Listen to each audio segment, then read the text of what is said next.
Amanda Triolo, Skiffington, welcome back to Toolbox for the Trades. We are live at Pantheon 2023. How are you both doing? Doing great. How are you? I'm doing fantastic. Bree, how are you? Happy to be here. Super stoked. Thanks for having us. So, Amanda, you are from Grasshopper in Saratoga, and Bree, you're with Ad Leverage, and you guys work together to make marketing magic for the industry. You guys were on a few episodes ago talking all about ChatGPT, so I recommend anyone who's listening to that, they should go back, listen to that.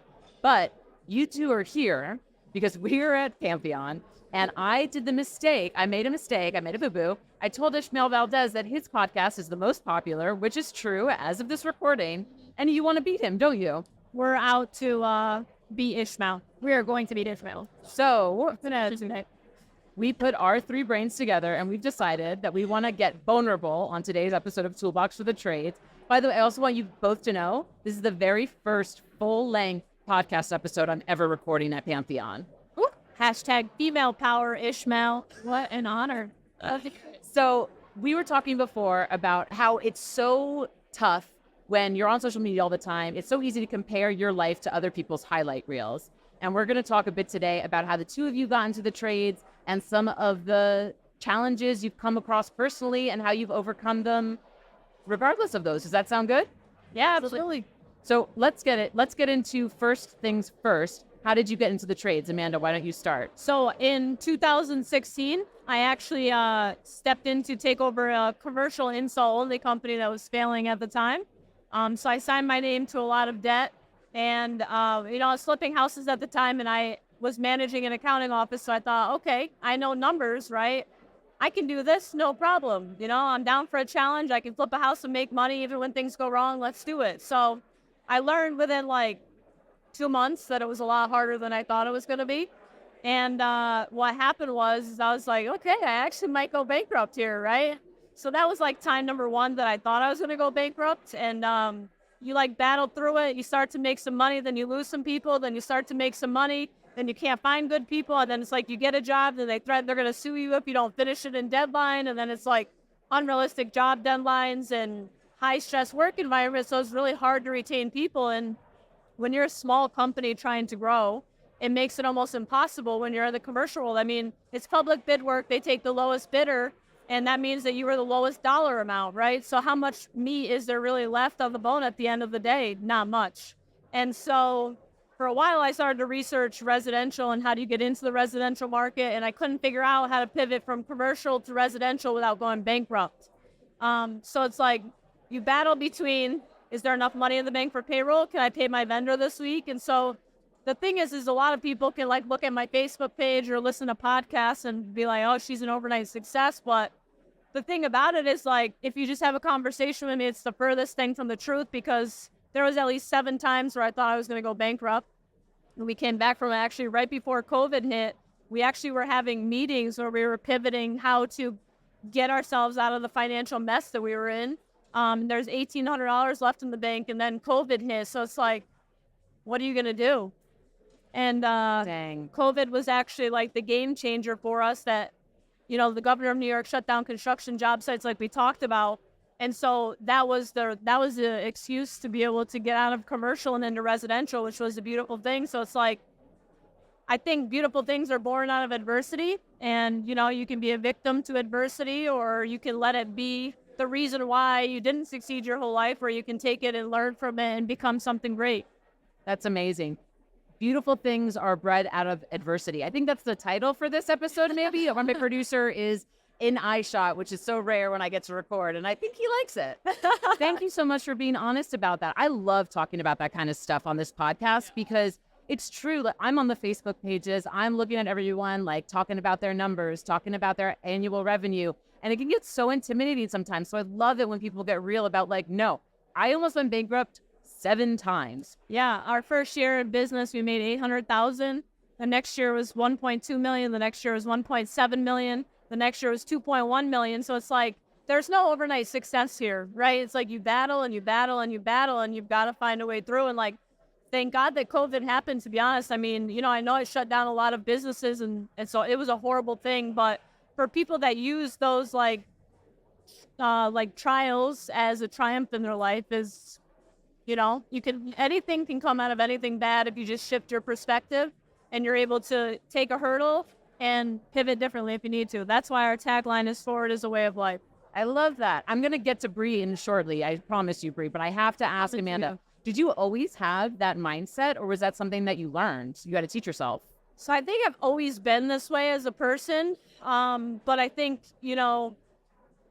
being in a place of having to fear and worry about, sense of security and financial means, and am I going to make it, and understanding the weight that leadership carries, that you're responsible for more than just yourself. I carry that burden and I don't take it lightly. And so for those reasons, it's like, I am a survivor, and it's like, I'm not going to fall victim to hard things that come my way, and I'll find a way. But to this day, even with like any decision that we make at Grasshopper, even with having Ad Leverage as a marketing partner, right? It's like anything that we say yes to always comes with the weight of leadership. And what does the weight of this decision mean for the people I'm responsible for? That is how those are the things I think about before I go to bed every night. Yeah, that is so important. That's the way I like to think too. And I think that's really a mark of a good leader and someone who creates a culture that people are going to stay at. That's the goal. Let's shift momentarily. You've done such a great job. I love how vulnerable you just got. Bree. Oh my God. I don't know how you're going to follow that, but I know you'll be able to. I'm going to reach deep in to expose some things. That's how we're going to meet it here.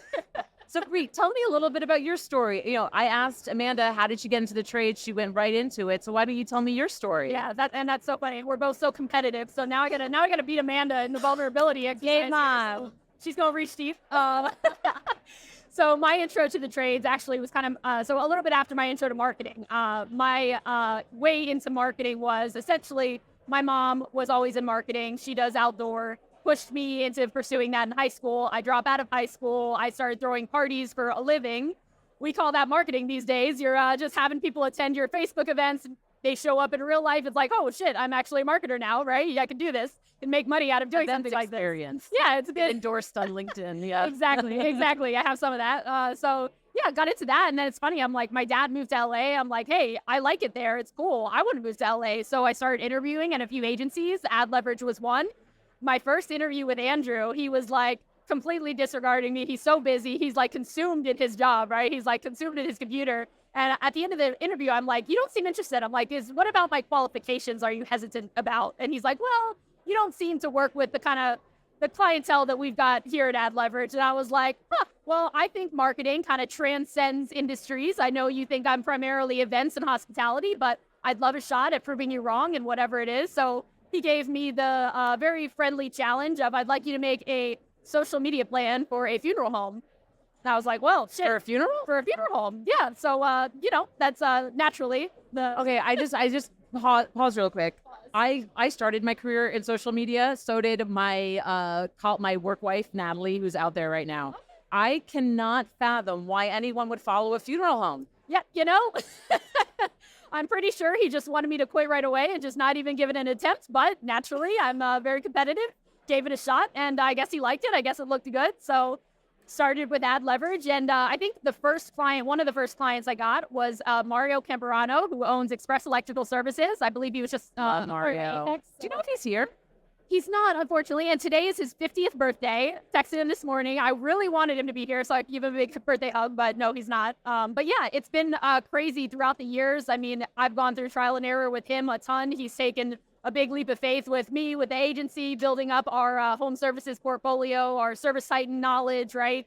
It's been a very hands-on learning experience with him. So we've doubled down in the trades, especially as COVID came about. It was the one advertiser that didn't quit, right? Like car dealerships were stopping. Everybody was stopping advertising, but home services was popping.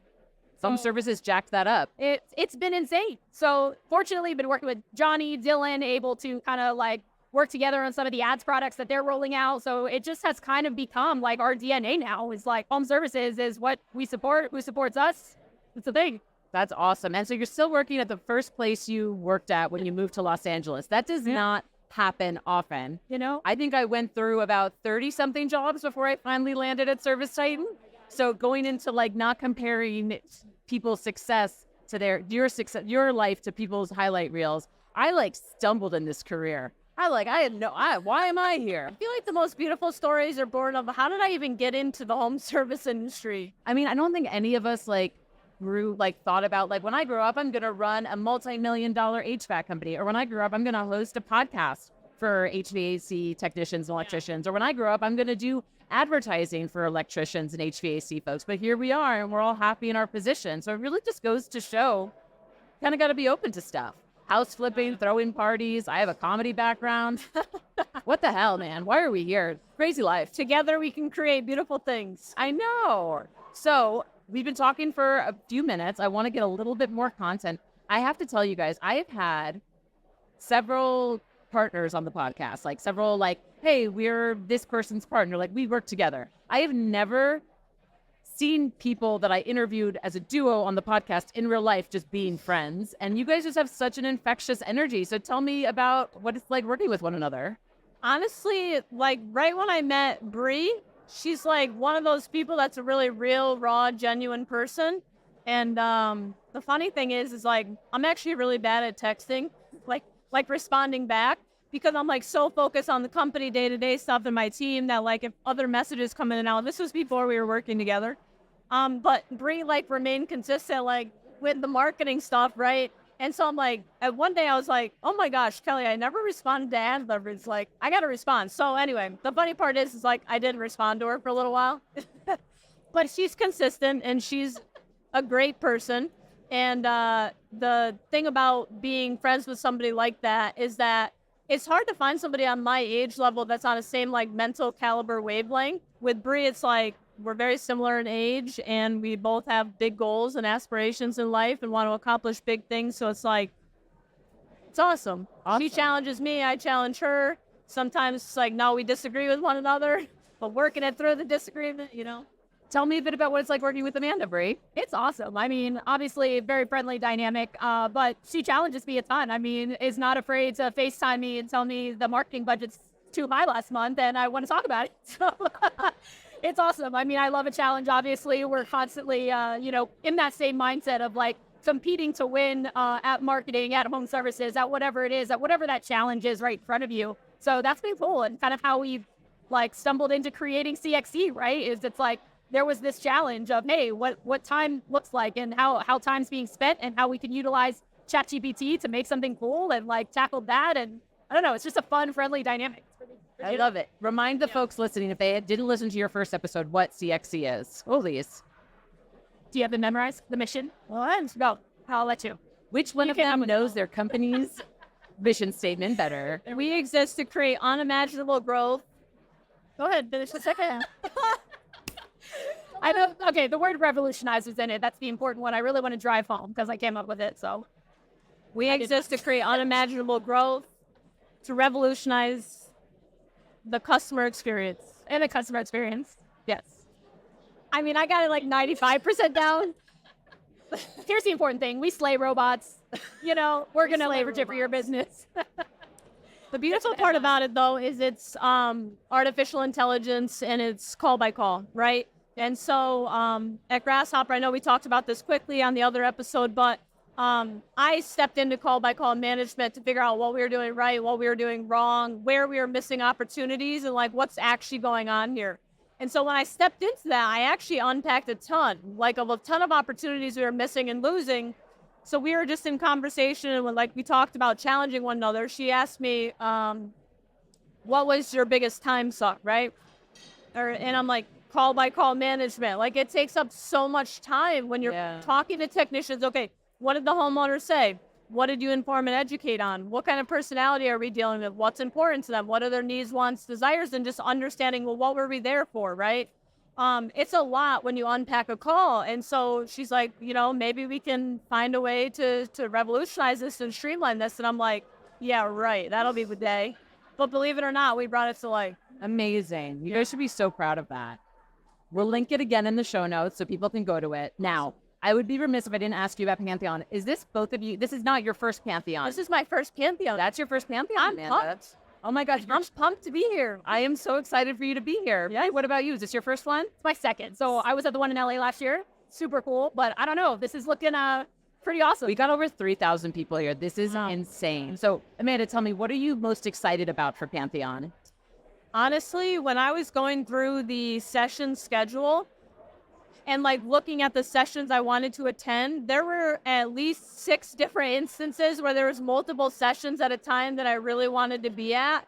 And I'm like, okay, what are my goals this year? And what sessions can I attend this year that are aligned with them? Because there's multiple sessions in each time slot that I really wanted to be at. So just unpacking what the goals were, what was going to, like, what's one thing I know I could get from that that's going to push the needle that much further for us. So I'm excited to learn a ton. I came here to learn. I've got some people from my team here. And I love to pick up anything and anything that'll help us move forward that, in any direction there. So I love that. Bree, what about you? What are you excited to learn more about? I couldn't really hear Amanda, but I was pretty sure she said my speaking slot was the first one. Yes. It was the first on her agenda? Okay. Yes. She wants to make sure none of the team misses that. Okay. It's the headline, right? I'm super excited. Y'all beat us Williams. That's pretty cool. That's a pretty cool headline. I'd love seeing like how somebody who has excelled so much in sports or whatever it is, how does that like relate to home services? So how I think Aras has her, right? Like how they're gonna, extract that kind of that performance spirit out of her to relate to the home services industry, I think is gonna be really cool. So you're speaking a little bit. All right. Well, what do you speak? This is going to come out after, so you can spoil it. What are you talking about? Okay. So I think we're talking basically through Marketing Pro Ads Optimizer. So essentially how you're able to take like your revenue from ServiceTitan, port it into the ad platforms and leverage that data for optimizations to generate more revenue. It's pretty wild. It's pretty incredible what they've developed. So we actually developed something similar to Ad Leverage that we have been using for 2.5, 3 years. So I think one of the case studies we're walking through is Next Gen, and it literally just sent them from like utilizing Google Ads and being able to generate like $2 million a year out of it. This year, they're going to generate 40, and that's non-branded. Like, it's insane. The proportion of their business that it represents is just ridiculous. And we've been able to do that only by way of pulling the revenue out of ServiceTitan and getting it into the ad platform. So that's what we're going to be showing people what to do, how to do it with your guys' product. And it's been awesome. Dude, can I just tell you, working for a company that develops something like Marketing Pro is so humbling. I've worked for many startups before coming here that don't exist anymore. And it always like sounds cheesy, but it warms my heart to know that I'm working for a brand that actually has a really valuable product. And you were telling me before we hit record, Amanda, that Marketing Pro gave you like tremendous ROI right away, right? Yeah. So I was really hesitant to jump into Marketing Pro because of the price point. It's a hard price point to swallow sometimes for smaller contractors who are just finding their way, right? We talked about humble beginnings. That was a lot of money for a smaller contract in the beginning, but I was like, okay. So out of curiosity, we tried our first campaign with Marketing Pro. I spent like 6 hours trying to figure out how to optimize it myself. Like, we didn't have an agency partnership at the time, right? So I was really learning everything. I love it when the owner also like puts on their marketing hat and they're like, I will design this email now. I've opened an email. And I can do it. I sure did. And we launched a follow-up campaign for Rehash, actually. And we were like, well, let's just try a one-day only 10% off email campaign and launch it to all open estimates. And so we did.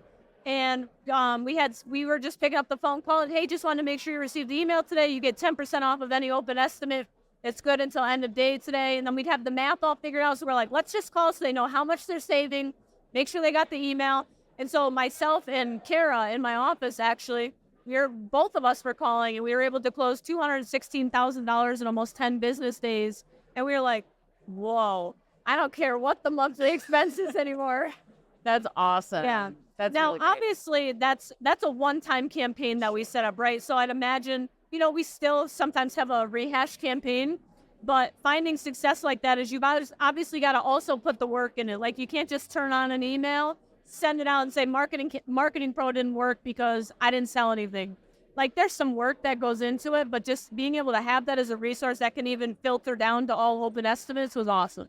So I want to know, I have a couple more questions for you ladies, and then I'm going to release you onto the wild. You've been so, I so appreciate the time. I think you're both brilliant, and I love that I know you. You're both so smart, and I could tell that you're both sponges for information. What podcasts, what books, what do you listen to? What do you use to get your gears turning? How do you learn? And how are you always, finding out what you don't know? So I love leadership podcasts. So the Craig Rochelle Leadership Podcast is one of my favorite podcasts, but I also have a leadership coach that I hired for myself. Nice. And so he's got me on this awesome like coaching schedule where he challenges me. I have what's called growth work instead of homework. And it's books. Like right now I'm having to learn how to play chess, which I don't know how to play chess, but I'm learning how to play chess. But he challenges me and forces me to think about things differently, and challenges me to read. And sometimes my growth work is reading, but Good to Great is one of my favorite books I've ever read. And but the thing about growing, right, is you've got to, some people, like I know people that read like 100 books a year, right? But what are you doing with the information that you're retaining? So I try and be very intentional about what I spend my time learning and researching and reading, which is kind of why I have a leadership coach as well, because it's streamlined for me and what my goals are. But that's been like my biggest developmental token to date. I love that. Thanks for sharing. And I agree. I mean, I sometimes like love that number of like, I read 100 books this year, but it's like, but did you? Can you tell me what you learned from all of them? And right, like what life changes come from that, right? But another thing too is like where I learn is I reach out and ask questions to people that are much smarter than me, right? Yes. Like people like Bree, people like, our partnership at Ad Leverage, people that are in higher positions that I aspire to be to someday, right? I ask them questions, and like, you can't be afraid to ask questions just because you don't know, or be embarrassed that you don't know. Like I learned very early on, the more humble that you are as a person, like people respect that, and there's some people that'll take the time and answer you, and there's some people that'll ignore you, but just ask the question. You never know. I think humility is such a important quality to have just in life, especially in this industry. And you were so humble just at the top of this episode talking about all of your stuff. And so get ready. People are going to approach you with a ton of questions now. I know they already do, but now they really are. Bree, how do you learn? Like, what stuff like are you excited about? How do you expand your mind? All that stuff. Definitely don't read 100 books a year for sure. Probably lucky to get one a year. But of them, I actually have a 4 tattooed because I was really into the 4-hour work week, and another book called 4,000 Weeks. They're kind of on different ends of the spectrum, but the 4-hour work week to me is like so much about time value. And it's actually funny that that's how we stumbled into the CXC conversation is what's your biggest time suck? Yeah. And how can you optimize that? So it's taught me a ton why I'm like so interested in leveraging ChatGPT, right? Is because of the ways in which you can save time and utilize your time more effectively, right? That's a huge one for me. And then 4,000 Weeks is about the brevity of life.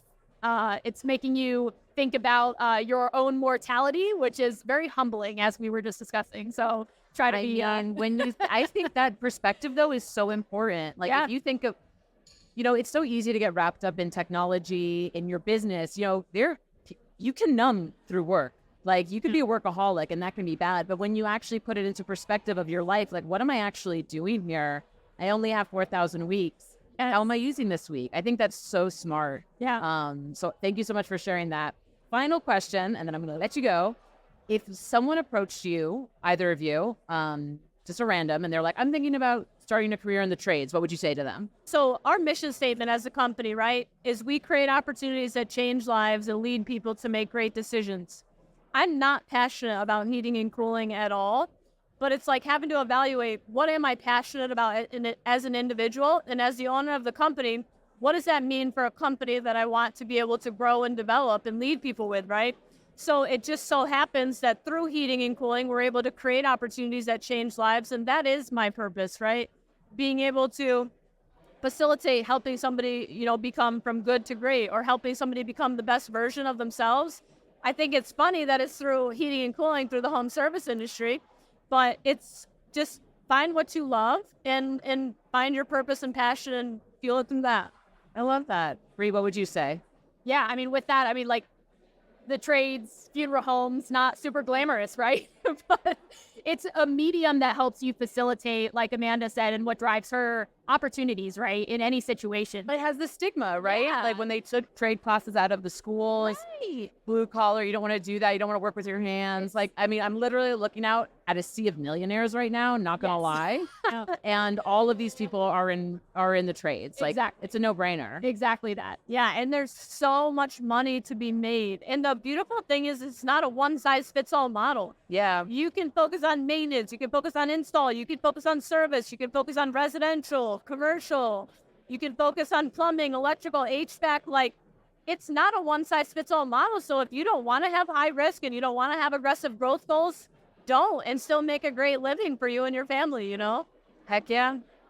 Ladies, thank you so much for doing a podcast. I'm pretty sure this one may blow Ishmael out of the water. But if I just title it, Screw You Ishmael, XOXO, Bree and Amanda. He might fire me. Can we, I mean, Will it go viral? maybe. It might work.